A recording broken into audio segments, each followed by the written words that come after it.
Well, it's like that idea. You always try to find a justify. How do I drink? Do you? Is that what you do? I have for a long time. I probably shouldn't admit this. If it were rolling, then I'm going to. But I literally went to an AA meeting 2 days ago. Okay. Just to say, you know what? Yeah. I need to figure this out because I think a lot of people are alcoholics and they just don't, either they don't want to admit it or their definition of being an alcoholic is, well, I had a DUI or I beat my wife or I hit my kids or I lost my job because I drank too much. There was a consequence to, And I'm just like, you know what? You don't just start off like that. You don't start drinking and then immediately have a DUI or immediately lose your job. It's a progression. And so I started looking at like Facebook posts, or not Facebook, but Instagram, because I don't have Facebook, and seeing like, wow, like pretty much every single post I have is me and Rach with some sort of a drink. Yeah. And then I started going back and thinking, I texted a buddy this morning. I said, man, hey, this is literally day 7 without alcohol. Good. And the last time I haven't had a drink in 7 days was 5.5 years ago. Yeah. I'm like, that realization hit me. I'm like, holy cow, I can't stop drinking. Yeah. There's lots of people in our community who are sober, and I drink socially, like once a month or once whatever. So for me, it's not a trigger or a coping mechanism because I am so deep into like health and fitness. But it is when we sit down with people and we map out goals, we make it clear that like things that aren't on the yes list is alcohol. Like if you want to any level, like if you want to look better, feel better, this is what's not on the list. And if you choose, like you're an adult, you can choose to go have a drink. You can choose to go and have chocolate cake. Just know every deviation, every detour is going to prolong you reaching your goal. Yeah. So it's your choice. You can make that exit and then try to get back on the freeway. But every time it's a longer time to your destination. So are we rolling, Sean? Love it. No, leave it in. I'm not ashamed of it. Yeah, good segue into health and fitness. Yeah. No, it really was, I mean, back to this, I think I tried to find a way to have alcohol, but still try to be healthy. Not in the same way as like, okay, you might have a drink once a month, once every 2 weeks. Yeah. Birthday party, auction down at Trailbreaker or something. Yeah. I get it. But I was like, okay, well, maybe I'll not drink beer. Maybe I'll move to hard alcohol and start drinking, Tito's, soda water, splash of cran. That was that's been the go-to for a while. And I'm like, okay, well, God, I can't just keep doing this. This is getting expensive. And we'd spend, I think the worst month we had during COVID, I mean, I hate to admit this, but it was like $4,000 or $5,000. Yeah. Just eating out. I mean, that's not all alcohol, but it was eating out. And the budget of. Yeah. And then it was like, okay, well, if I can't do beer and now I'm doing, and I hate, drinking all these seltzers. I'm like, I'm not going to do White Claw. Nothing against White Claw, but I don't like it. Yeah. If I'm gravitating to try to find a way where I can drink every day or 5 days a week and still work out, you're saying that you can't do it. You can't have alcohol. I'm saying if you want to change how you look, if you want to change how you feel, if you have any performance indicators you want to see move, then you need to remove things that inhibit the process. And alcohol in no way helps the process. So we kind of have to lean into every move you make, every decision, whether it's what you eat or what you take in or what you spend your time doing, how many steps you take. Like everything you do is either a movement in a positive or the negative. Like there's no neutral. So the more movements you choose in the negative, the longer it's going to take and the more pain it's going to take to get to that end point. So I always heard, correct me if I'm wrong, I've heard that alcohol too is kind of this triple threat where if you drink it, not only are you adding in all these extra calories, that's the first one, but then second, it slows your metabolism down. That's the second one. And then you drink and you go binge. It's more like, it's not like that drink is going to make or break, but it's more like you're having that drink because you want immediate gratification to something. It helps me relax. It helps me feel better. Whatever. It's a social thing. Yeah. I do it with my friends. It's this trigger that makes you feel a certain way. And so what we want to do, it's not that it's bad, but usually that trigger, what else do you have with your drink? Well, then I'm going to have some chips, and then I'm going to have some pizza, and then so it's not necessarily like it's such a great the drink combination. alone that is, man, so bad for you. It's more like the environment around it. Yeah. If that is present, usually there's other things present that are going to trigger other bad habits, other bad behaviors, versus when you cut that out, it makes it easier to then say yes to some of the things you should be doing more of, and no to the things you should be doing less of. If you actually want to look better, feel better, live better. If you don't care, you don't want to move the needle, then like, sure, have a drink. Just have a drink. Yeah. See, I would always, especially when it was beer, it was at least 4 IPAs. Yeah, and that's session. usually, you don't usually have one. Yeah, never. Also, like, I don't think I've ever had just one beer. Yeah. Maybe I could count a number of times on one hand in my entire life, but and IPAs are usually way higher caloric count, 250 calories per beer. So I have 3 or 4 of those in a night, and I do that 4 or 5 nights a week. I mean, God, what's the math? That's an extra 4,000 or 5,000 calories a week. Yeah. That's like a whole another 2 days of eating on top of what I'm already eating. Yeah. No wonder I mean, I've and gotten hopefully when you're drinking, hopefully it's social. Yeah. More than like sitting at your house and just like drinking. By myself, no. It was drink never after that. drink after drink. Because then also you are the average of who you surround yourself with. And if you are surrounding yourself with other people who like to drink, doesn't mean they're bad people, right. But it also means they're probably eating too much food, or like I said, it pairs well with pizza, pairs well with rich food, and that's not bad. But again, when you want to look better, live better, feel better, those choices make you feel great in that meal, in that moment. And then you wake up the next day 5 pounds heavier and you don't feel good. And again, it's nothing that's going to help you move the needle forward. It's funny too, because I was talking with a friend 2 days ago. He was really sad. He was drinking some beers out on his lawn. Yeah. And we just swung in to say hi. And he was really sad or whatever, something going on in his family. Yeah. And he said, "Hey, do you guys want to come over tomorrow? We're gonna have some drinks, blah blah blah." And I said, "Hey, well, I'm not drinking right now." Yeah. And then didn't get the invite. Yeah. It's kind of like people don't want to invite you over if you're not known to have a drink, and it's almost like that friend circle changes. And so I need to, that was one of the reasons I wanted to go to this AA meeting, was not to say that I'm out of control, but to say, well, hey, I need to establish a circle of people that have healthy habits like you and your husband, and that don't drink all the time. Yeah. Well, and it's not like alcohol isn't the only drug. Like food can be just as powerful of a drug. There's so many things that we can use to have that instant gratification. Yeah.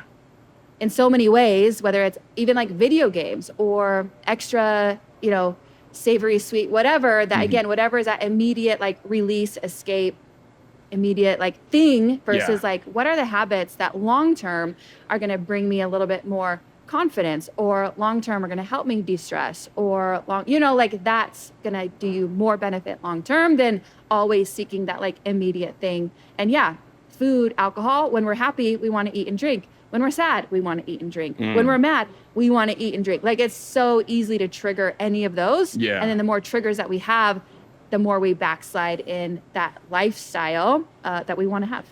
So just for viewers and stuff, for credibility, you own, because I don't think we caught this on camera when we were talking before, you have 3 locations, Black Goat Fitness, which I still want to know how you got the name of that. How did you come up with the name? Yeah, so Black Goat Fitness, we're here in Idaho, Washington, and we have locations in Liberty Lake was our first location, Post Falls was our second location, Spokane being our third location.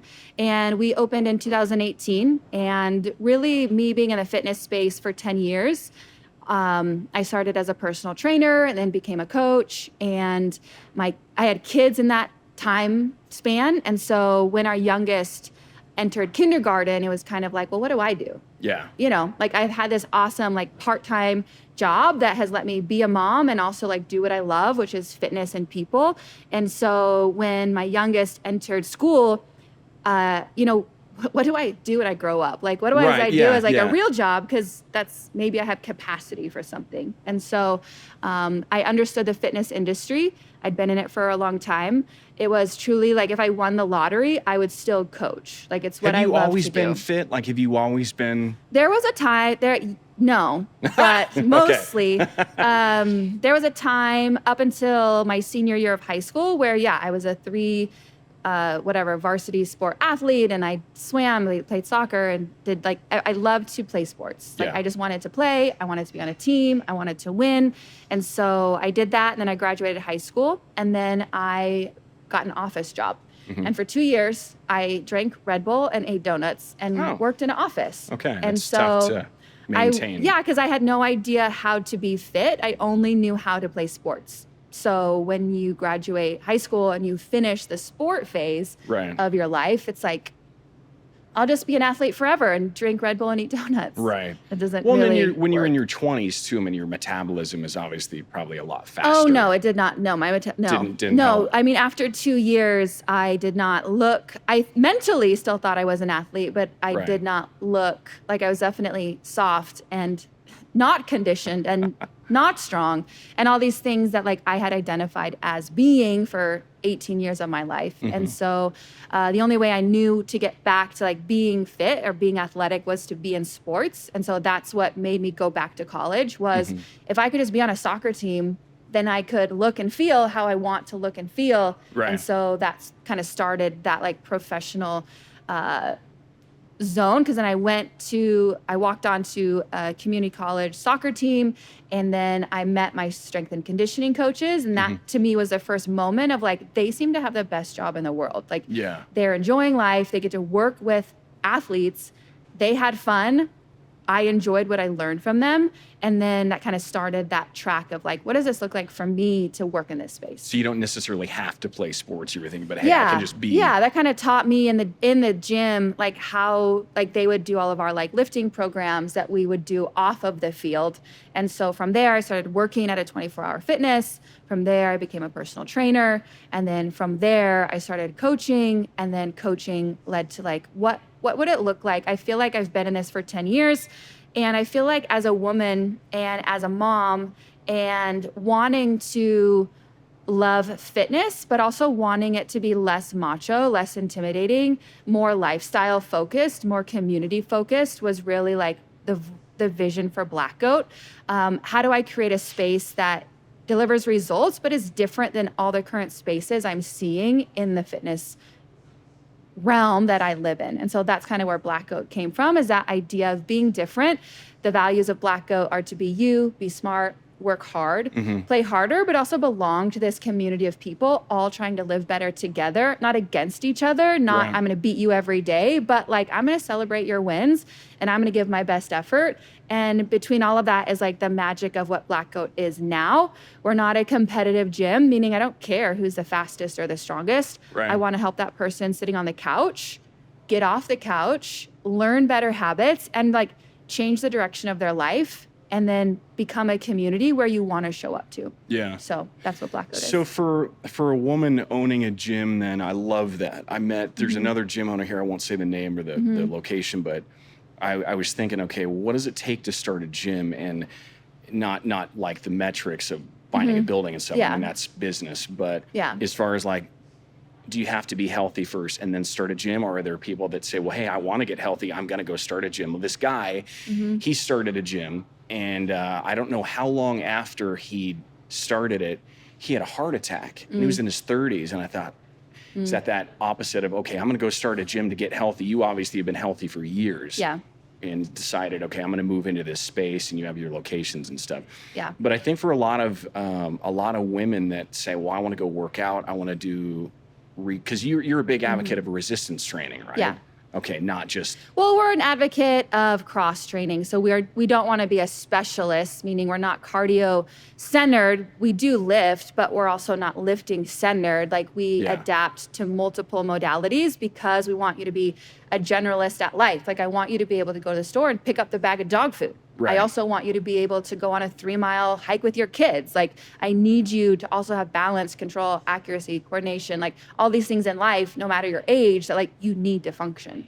So is there any, in your opinion then, is there any better, or is one better than the other as far as, okay, well, if if I don't have a CrossFit type facility I can go do stuff at, maybe I have a little gym at home, maybe I have some weights at home, would it be better just like, I'm just going to do resistance training, or I'm just going to do the CrossFit stuff, or I'm just going to do body weight exercise like push-ups and sit-ups and pull-ups and stuff? Is there any one that's better than the other, or is it? The one you do is the best one. The one you do, okay. Yeah, like okay, honestly, again, consistency matters the most. And if that, whatever Peloton is the most consistent, you do it 4 to 5 days what a is week. This Peloton? Like, that's great. I've never it's what this is weird it? thing. Is No, it like a membership or something? No, honestly, I don't know. It's a machine. I don't know. I have never owned one or used one, but it's a machine that you can have in your home. And then it also comes with like online programming and online coaches that kind of lead you through a whatever program like for the day.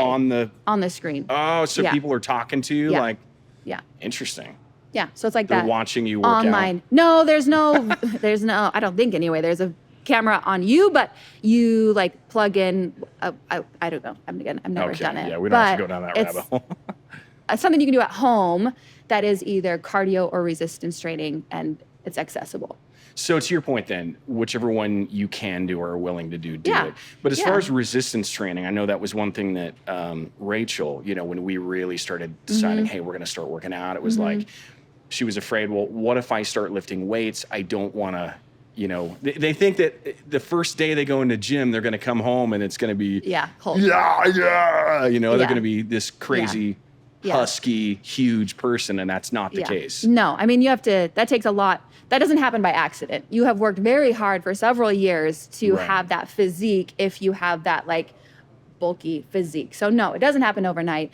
But what it does do is it really helps you actually like lean down. Like we help people and we focus on body fat percentage, because when they come to us from level 0 and they begin moving load, moving their body, building a cardio base, they do usually end up building some lean mass, which makes them lose inches. It makes their joints stronger. It usually relieves pain in their back, knees, hips, and shoulders. And because that gain in lean mass, now they might weigh a few pounds more, but their clothes fit better and they have better energy and like their all these benefits their body's of it. tighter. Yeah. So there's a lot. It's again, that bulky factor can happen, but it happens with excessive calories, excessive time under tension, like hypertrophy training is very different than functional training. Let's talk about that hypertrophy. So I've heard that somebody can work out, resistance train, and not necessarily build a ton of strength or any strength, but can still put on muscle. Is that true? Well, I mean, it's all relative. You can choose where to build muscle. You can't choose where to lose fat. So you see people with maybe large upper bodies, and that's like, they've chosen to do a lot of arms, chest, and back. Like they've chosen to not do legs, butt, and core. Like you can see, like you can choose where to build muscle. So isolated movements, you'll see in that lane, versus functional movements would be something different. So like an isolated movement would be a bicep curl. I am bicep, centered. That's the one target. Versus a functional movement would be like a pull-up.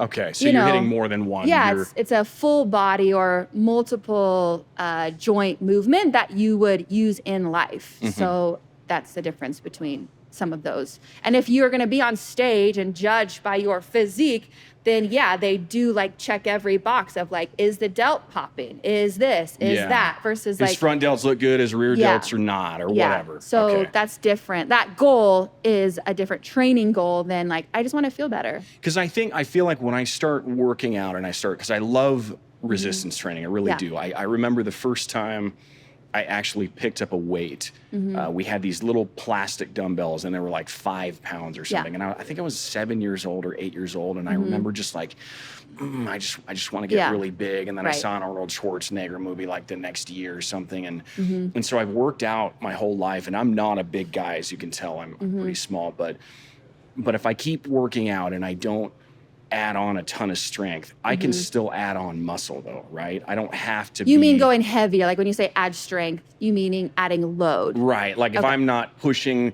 for my rep max all the time, or I'm not like constantly adding on. Okay, last month I was benching 200, now I'm up to 225, and I got to keep going if I'm going to get bigger. Yeah. Like, is there a point where I can say, you know what, it's okay for me to just stay at this weight and I can still... Yeah. I mean, your body adapts. Our bodies are amazing things, and they adapt to what we specifically do to them. Right. So your body doesn't change unless you tell it to change, you know? And then there's this law of entropy where like your body actually like regresses. So that idea of like, I just want to maintain, I'm going to keep the movements. Yeah. Fine. You're going to maintain, you're going to stay there. You can fatigue, or there's volume, there's skill, there's load, and there's intensity. Like those are the 4 levers that you can adjust when training. So it's not always load. Sometimes it's volume, sometimes it's intense. Like there's lots of different ways to adapt, and you can choose what those are. Interesting. So we have, to get specific then, so volume looks, so how many reps I'm doing. Yeah, right. Load, how much weight I have on the bar. And then, what was the third one you said? Intensity. So are you going slow? Are you going fast? Okay. And then skill could be, like a pull-up is a higher skill than a ring row, you know? And so you can progress not just in load or in reps, but man, I went from doing ring rows to doing a banded pull-up, and now I'm able to do a strict pull. Like that would be a progression in skill. Is there any truth or benefit then to like isometrics, where maybe I don't have a ton of weight on the bar, but when I do, say, a bench press, I do it really, really slow, and I squeeze and I go up, and maybe I only do 10 reps with just the bar, but man, my pecs are exhausted by the time I'm done. Yeah, time is another thing that Time is under tension. in our control, right? And I would rather see athletes move with less load, with more time in certain cases, but then sometimes it's like, I've got 10 minutes, I can get a full body workout in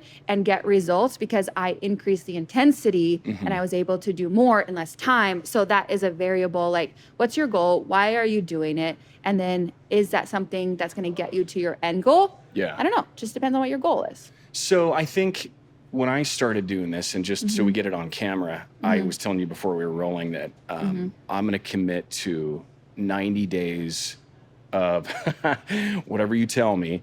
And granted, I don't know if I can come down to black goat. I know that's part of your brand of, hey, we're guaranteeing results, but your ass has to be here so we can see how you're working out. We can see what you're doing. So for me, obviously, if I can't be there, if there's certain things, which one, no alcohol, I'm not going to do it.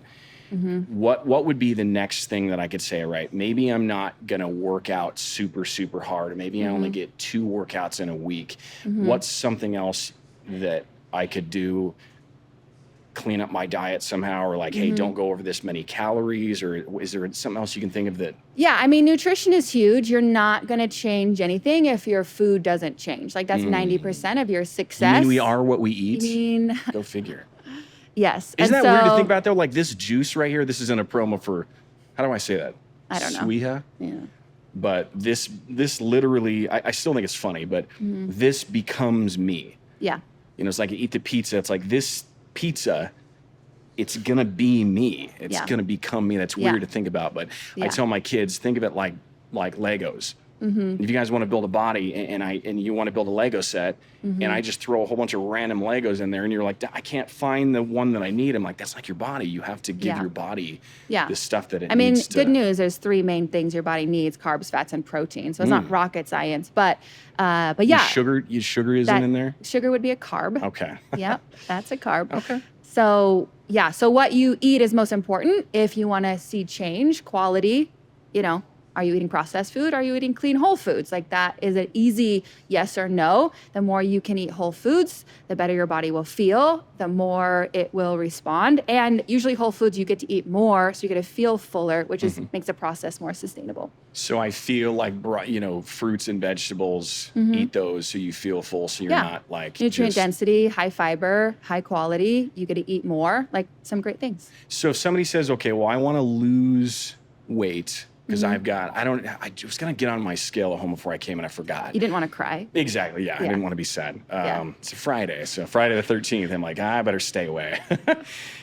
But it gives us all those measurements of like, here's your subcutaneous fat, here's your visceral fat, here's what you weigh, here's your body mass, here's your muscle mass, etc. Yeah. And I think the last time I jumped on there, I measured Monday and I was 226. Okay. I'm 6'2".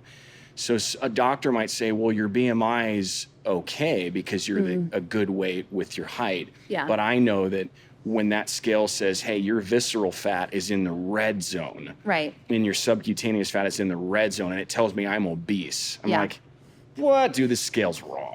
I'm thinking like, is there fat in places like around my organs and stuff? Yeah, that's visceral fat. Okay, Yeah. that's visceral fat. Yeah, and that's most dangerous kind. But BMI is really not the best. It's I mean, the most dangerous military, kind, and it's it's in the red old zone? school. Okay. Yeah, we don't want visceral fat. Okay. But I am obese according to BMI because I weigh more than I should for my height because I have muscle. So Yeah. BMI is really not the best. Body fat percentage is really the best measure for am I in a healthy zone or things like that. Because when you gain muscle, that makes your weight go up. It's a great thing. Yeah, When you look lose better, fat, you're makes your smaller. weight go down. It's a great thing. So we want to just make sure that when you're losing weight, that you're losing fat, you're not losing muscle. And when you're gaining weight, we want to make sure you're gaining muscle, you're not gaining fat. And so that body can I fat lose percentage. fat at the same time as I'm gaining muscle? Or is it Yeah. hey, I have to go on this bulk up phase and add on a No. ton of fat, but then Yeah. go lose it? We work with people all the time who see that happen. Obviously, the exponential, it's like a 5 to 1,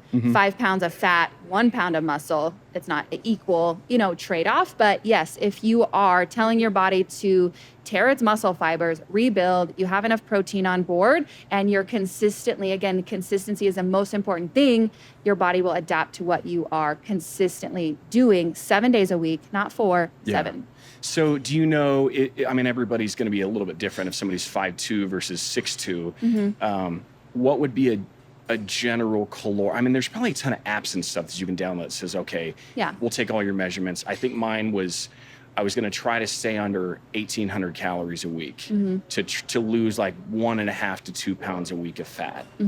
That has proven harder than I thought it would be. Because And you again, don't I'm have only a week in. accountability, Steve. Exactly. That's why we make people come to Black Goat so that they That's have a good point. accountability. Like that's the magic isn't the equation. It's not like, oh, I should eat better and I should move more. I should drink water. I should eat protein. I should eat fruits and veggies. Like that's not an aha moment for you, right? Right. Yeah. So what you're Yes. missing is the accountability and the community to help you be successful. Because when you're surrounded by people working hard, doing the hard things, being disciplined, being consistent, it makes it easy for you to do all those things also. Yeah. So that's where yes, you can do it on your own. I can give you a list of things and good luck. But if that accountability piece is missing, that is really what we have found within our program that determines somebody's success or failure isn't the information. It's, did you do the thing?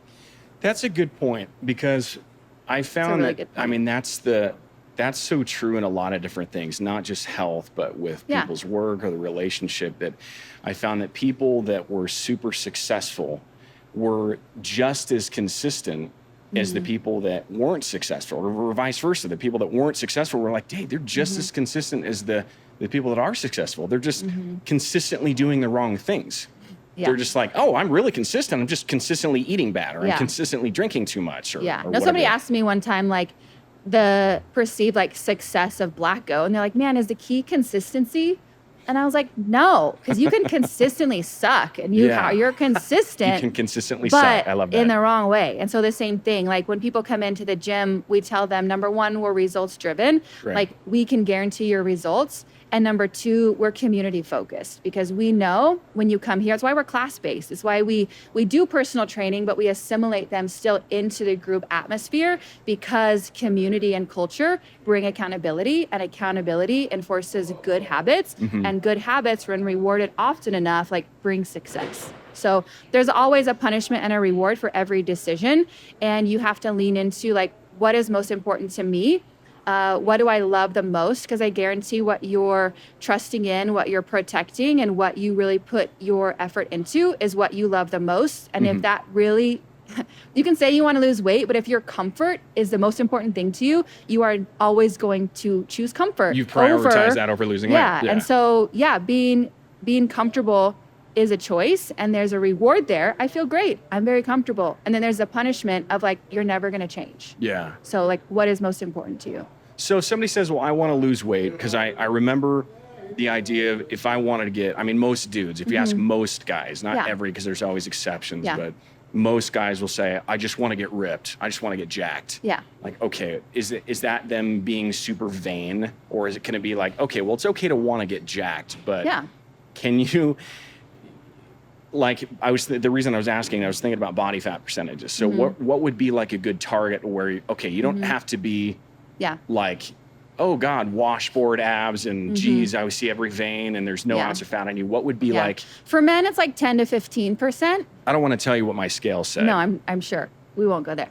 But for men, it's 10 to 15%. Once men fit that 15% line, like they look good, they feel good.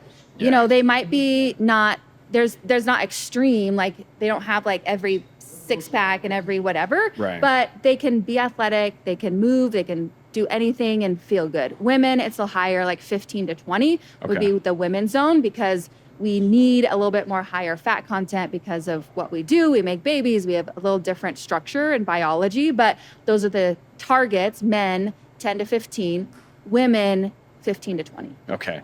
So as far as time frame then goes, I think that if somebody said, okay, it's June, we're middle of June here, Friday the 13th to be specific, and I want to have a summer bod. I want that good looking bod by August.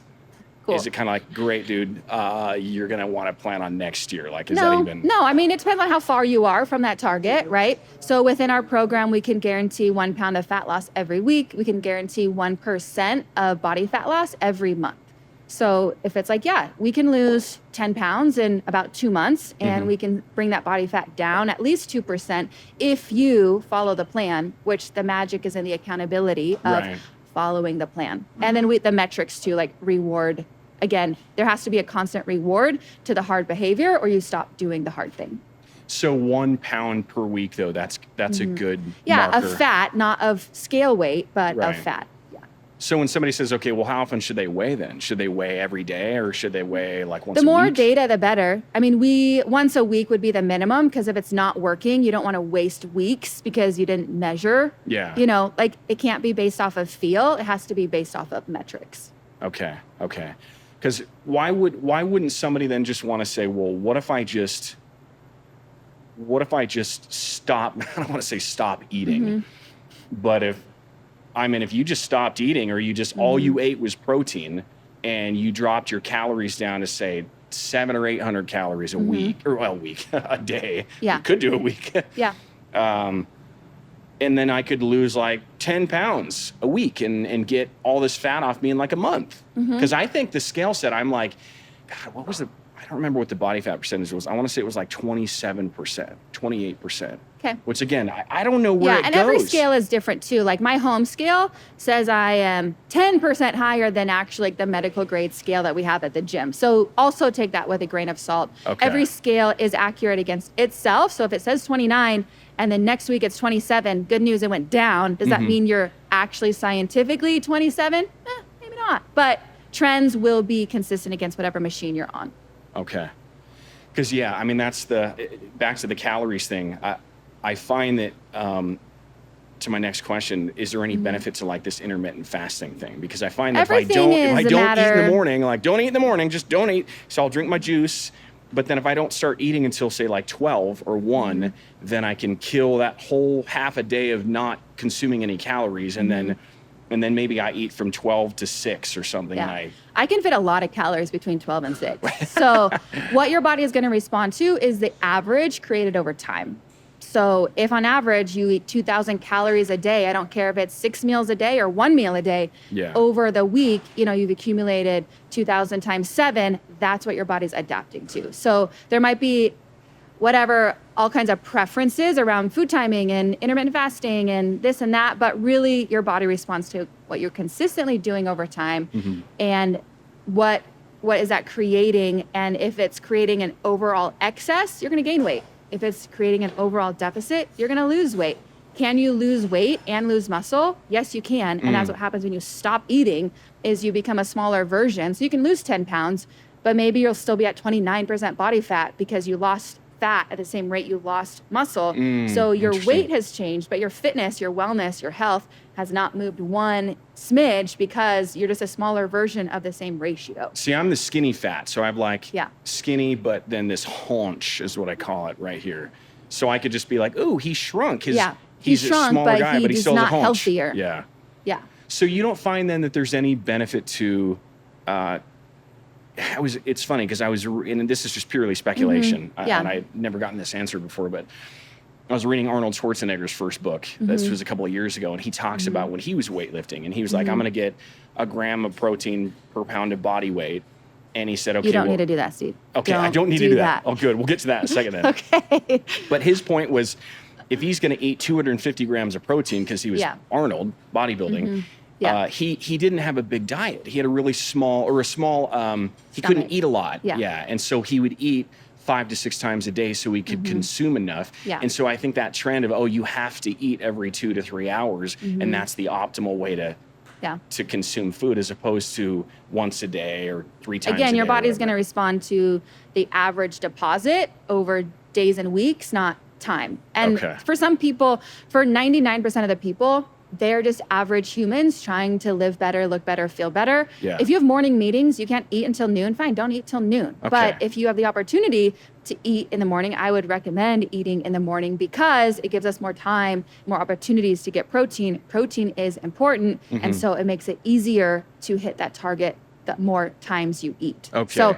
once people have, it's like, man, I am doing like Arnold, he is in the 1% of the 1%. And there's people out there where it's like, okay, you have managed everything down to the micro. And now there are spaces for conversations around every gram and every second and every whatever. But most people, those conversations are just going to make them crazy because they're in the 99 percentile and just like eat less sugar and drink less alcohol and eat more protein, fruits and veggies. Like, that's going to move. Just that one thing. Yeah, just like, until you master that, it is like, don't worry about all of this. Yeah. That makes sense. That's good to know that. So if somebody was like, gosh, I just don't have the time to eat 6 times a day, that's okay. Yeah. They don't have to. Yeah. It's not going to completely ruin all the effort that they're putting into. Yeah. No, again, your body's going to respond to time and averages over days and weeks, not whatever you did that day within a 6-hour time span. Okay. So how much protein, if I picture my ideal body, I'm like, okay, here's Steven 6 months from now, a year from now. Yeah. Wow. He's I don't want to get down to like 10% body fat. I just think that would be, I don't know. I probably wouldn't stop looking at myself in the mirror. Yeah. Too distracting. Exactly. I would never leave the house. Yeah. I'm thinking like 15%. So it's like, okay, there's the abs, which I want to talk about abs and working out here in a little bit, but there's the abs. He's at 15%. Yeah. Why are the abs so important? Just because I haven't seen him since college, probably. Okay. What does that do to you mentally, or what is the thing you're getting from that? Is it vanity or like what's the... No, just like there has to be a why. Like, I want to feel better. Okay. Why do you want to feel better? That's a good question. I don't know. Maybe I'm caught up in the whole idea that is if you can see somebody's abs, then they must be in shape as opposed to... Okay, so you want abs because that means you're in shape. I guess so. I've never really been asked that, so that's a good question. What does in shape mean? What does somebody who's in shape have that you don't have right now? That's a great question, Salem. Wow, you really put me on the spot there. That's good. I'm going to have to get back to you on that. I don't know. Nobody's ever asked me that. No, but this is the conversation that you have to have because what you want only is a what, not, and then the how, but then the biggest thing is why. Because your why has to be strong enough to deliver to that exterior factor of the what. Yeah. So that's what we do at Black Goat is I want to lose 10 pounds. Well, why? How is your life going to be different 10 pounds lighter? Yeah. I'm going to be in shape. What does in shape mean to you? You know, I want to play with my kids. I want to have more energy. Why is playing with your kids important to you? Like, well, it's important that I am a healthy, strong parent so that I can be around for 10 more years and like see my grandkids. Yeah. Okay. why are your grandkids so important to you? Okay. You know, You're like, really drilling well, down it's to my that. legacy. It's my, you know, it's thing I've built and my wife. And it's like, okay, now we have a core. It's important that you are a strong leader in your family and can be an example for not only your kids, but your future grandkids. Right. Like, do you see how that's a stronger why than I just want to feel better and lose 10 pounds? Like, Yeah, no. no, that's like, a good point. Suddenly, you being a leader, can we identify as that instead of like the hot mess who can't pull it together, the lazy whatever? No, like, let's identify ourselves as the leader today. What would the leader do? What actions would they take? I think for me then, you know, yes, I want to be healthy. Yeah, it'd be great to see my abs. But I think the reason for me is telling myself that in my 40s here, I've seen my body and my health go down.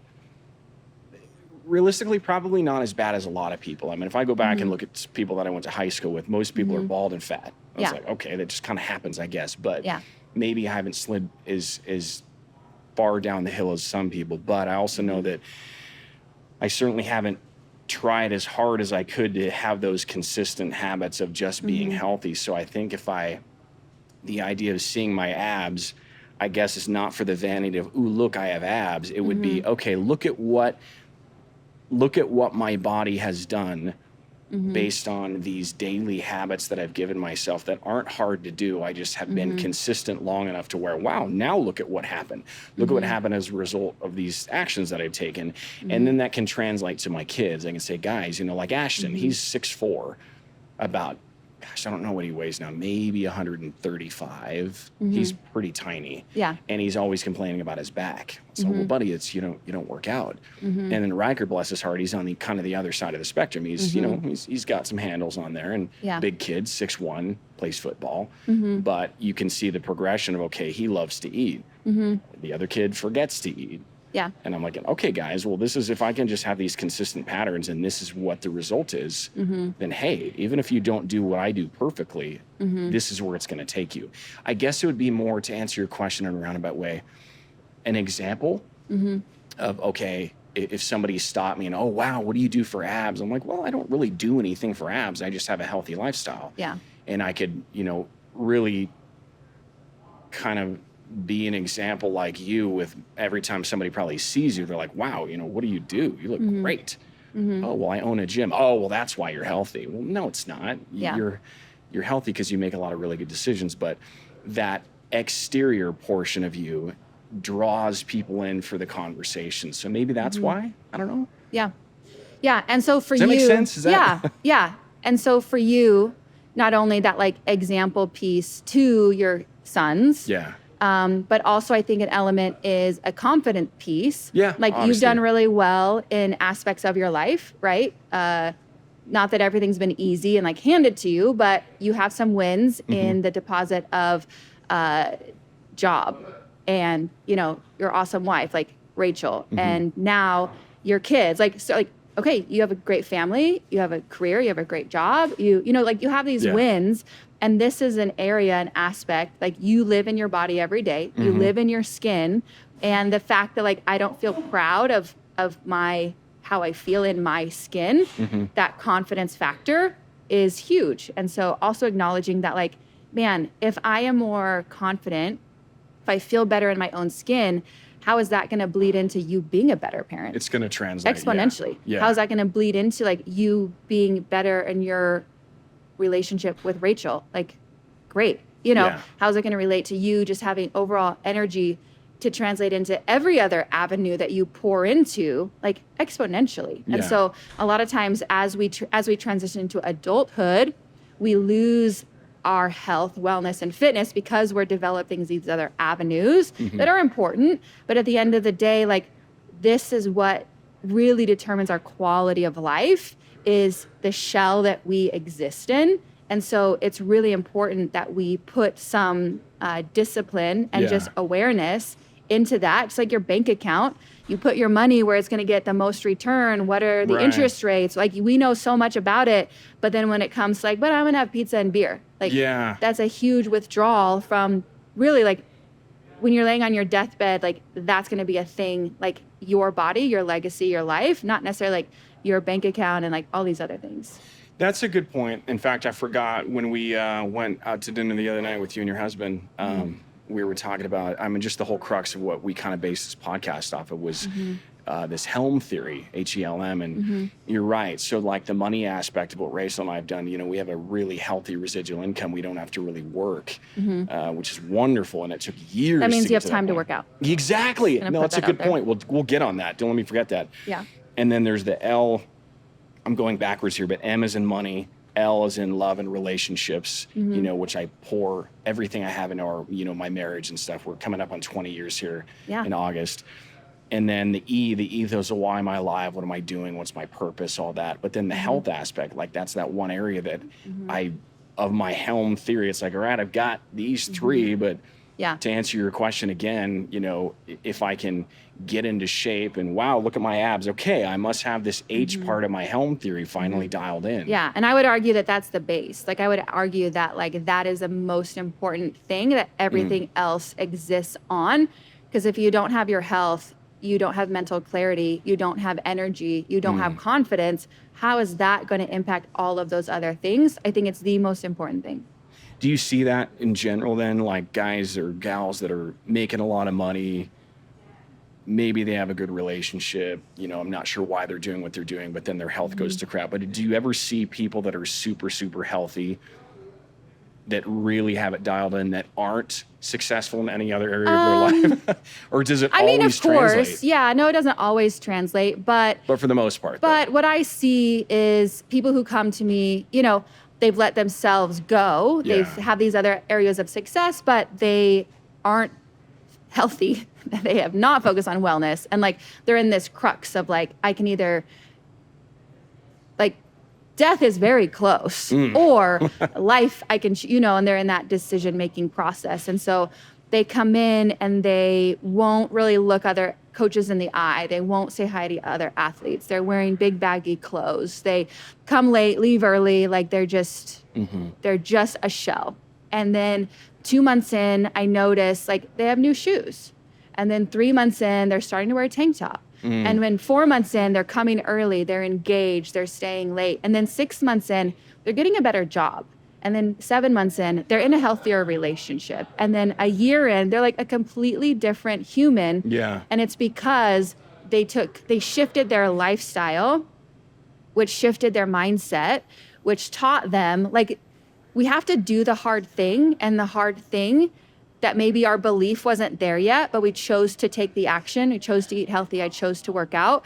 By doing that, it creates the evidence of, wow, action, reaction. And then the evidence creates the confidence, and then the confidence enforces a belief. So that's kind of what I see happen all the time in the gym, which is can go the opposite also, right? Like it can work backwards to maybe you believe this, but you're taking no action. Action creates no evidence, then evidence, you know, and then you're just left with a shell of a belief. So that's kind of why I love what I do, is because it truly, losing 10 pounds, whatever, but what that does to that person's confidence and then belief, and then that belief translates to their life, like that's the impact that health and wellness can have.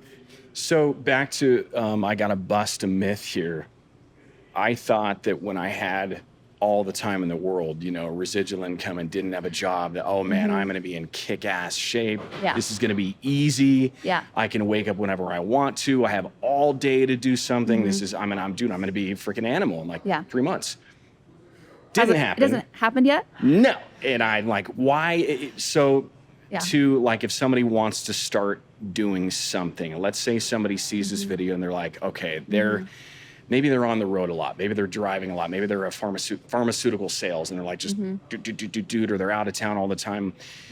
Is there something you could say, all right, just start doing this? Or I mean, I know that's a pretty broad question, but. Well, there's always a withdrawal and there's always a deposit, right? Like what can you do more of? Drink more water, eat more whole foods. The steps you were saying. Move more, you know, and then what can I do less of? I can eat less fat. I can eat less processed food. I can watch less TV. I can read more books. I can stretch more. You know, like there's a million things you can choose to do less of and choose to do more of. What I would say is get plugged into a community, get plugged in with accountability, and that is really going to move the needle the fastest, and just make sure it's a proven process, like a trustworthy group, because that I think is the most important thing. Is there anything, I don't know if you guys have done this or gotten to this point yet, is there anything that anybody could get on your website? Like, do you guys have a website somebody could go to and get like workout routines? Yeah, awesome. I don't even know what, no, I don't say that in a, I can't even think of the word, a condescending way. I mean, like, it seems like websites are kind of going by the wayside almost. It's almost like, okay, just...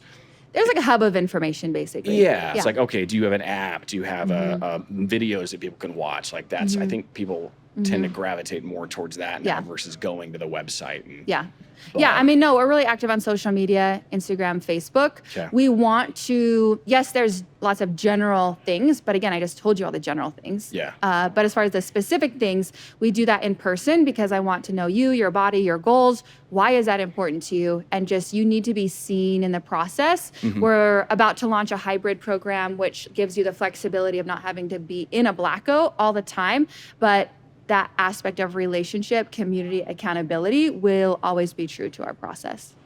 So for somebody then like me, because we said that, hey, I'm going to do this 90-day thing or something with you. With no commitment and no accountability. Exactly. By the way. Is there, what realistically, if I said, okay, because I know that when somebody decides I'm going to start working out, it has to be something that they can continue to do. Right. I mean, maybe that first week they're all in, they're balls to the wall, whatever you want to say. Yeah. And man, they worked out 5 days and for an hour and a half each day. And man, they're going to keep doing this. And their diet was spot on and they didn't eat any sugar and no beer. And, but then the second week comes, they're like, oh, okay, well, maybe I only worked out 4 days that week. And then the next week, maybe only 2 days. That sounds and then familiar. Have you done this before? It's like, it's happened before.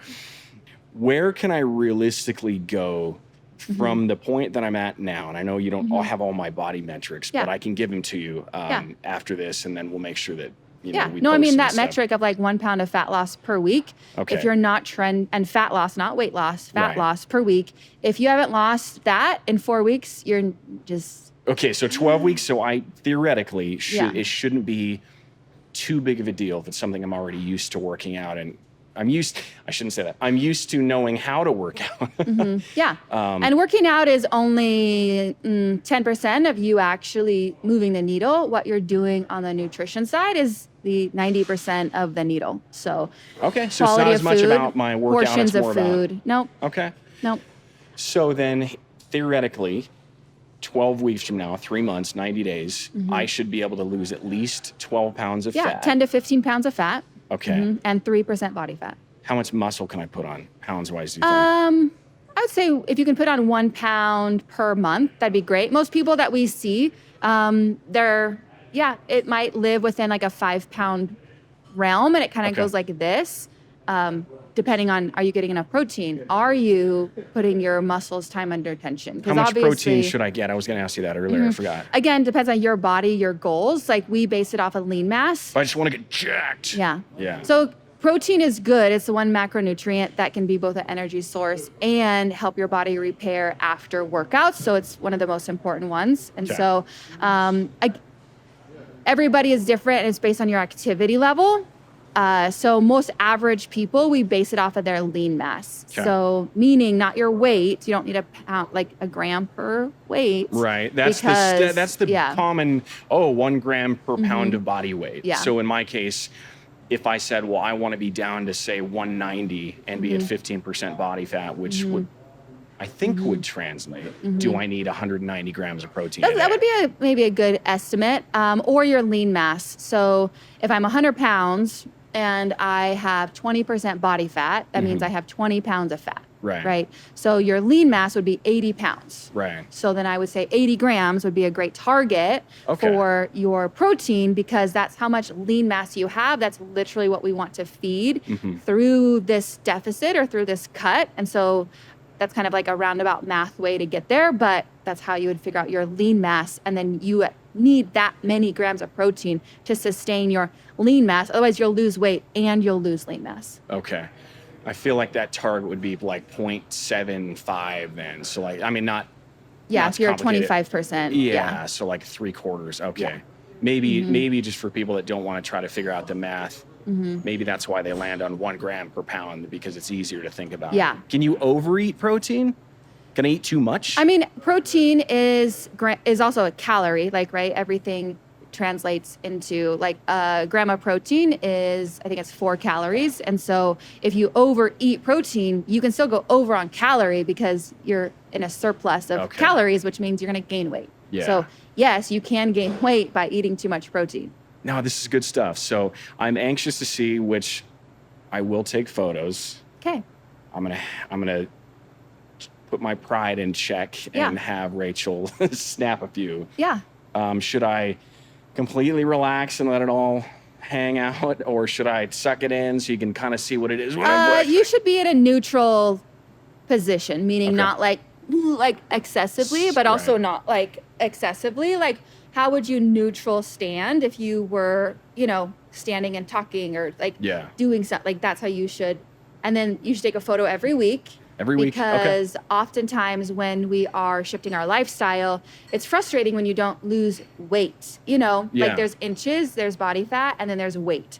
And so those 3 metrics, when you measure all 3 of those, one of them will trend in the right direction if you're being consistent. So sometimes you won't lose weight, but man, when I look at my photos, my inches have changed. Yeah. Or sometimes, like, you have lost weight and, like, man, I don't really feel a difference this week. So those 3 are really the best way weekly to measure, just so that you can reward progress. And have honesty. Honesty is important. Taking responsibility is important. Accountability is important. And those are all the things that we bring at Black Goat because we know they matter. I mean, I want to go. I guess if I can find out the schedules and stuff, I'll chat with you after of when, because we do have a pretty free we do have schedule. 14 classes a day, 5 a.m. to 7 14 p.m. classes. I mean, I'm pretty busy. I know you just said you are so busy with work. I have a lot of stuff going on right now. So really I have no excuse. Okay. So we'll figure that out. We'll do before and afters. I'll take a photo every week. And here's where you have to get over is feelings. It doesn't matter. Say shut up. Okay. What you do matters. Okay. And when you do enough things consistently, it's amazing how much better you feel. But if you I was mad, I was sad, I was bored, I was angry, I was happy, I just didn't feel like it, then you're going to fail. Okay. Can I use like the whole, as of this recording, there's riots going on right now? I can't use that as an excuse? You have to eat every day. You are in control of what you put in your mouth every second of every day. Okay. So there's no excuse. Okay. Well, tell your husband that don't let him worry if I'm texting you a lot and being like, hey, Salem, is this okay? Like, God, Steve's texting you an awful lot. Yeah. It's okay to have a bad day. It's okay to be mad. It's okay to be sad. It's okay to be bored. It's not okay to derail your health, wellness, and fitness because of that feeling like you have no control over your life. Okay. It's good stuff. Well, Salem, I appreciate you coming on. I wish we could have you more, but hey, let's revisit in 90 days. Okay. Maybe not to the exact day, but what is it, June 13th, Friday the 13th? This is a good day for it. Yeah. I'll just push out 90 days. So September, mid-September. Okay.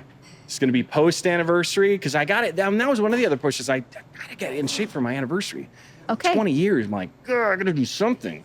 Should have started this a lot sooner, but No, but that's a good, like, honestly, you kind of need some of those carrots too of like, and that's where you have to embrace this is a 12-week experience. Okay. Right? And sometimes that helps the mental of like, oh my God, I can't do this forever. I'm not doing it forever. I'm doing it for 12 weeks. Yeah. And like anybody can do anything for 12 weeks. And that's sometimes helps the mental aspect when you don't want to. It's like, this isn't forever. But the more that you give yourself excuses, the less progress you'll see. And then you'll be in more pain for longer because you just wouldn't do the hard thing. Okay. That's good. I'm anxious. I'm curious to see, because I don't think I've really seen my abs since college. Yeah. I mean, then it was good, but then they just kind of vanished. And I know they're there. They didn't go anywhere. Okay. All right. Well, thank you. We're good to have you on, and we'll get photos. And if it's cool, maybe we'll get a photo of you and your top, whatever, if you've done ever shoots or whatever, we can get one, and so people can see, hey, this is what she looks like. And sounds great. Okay. Love it. Appreciate you. My pleasure. All right. That's a wrap.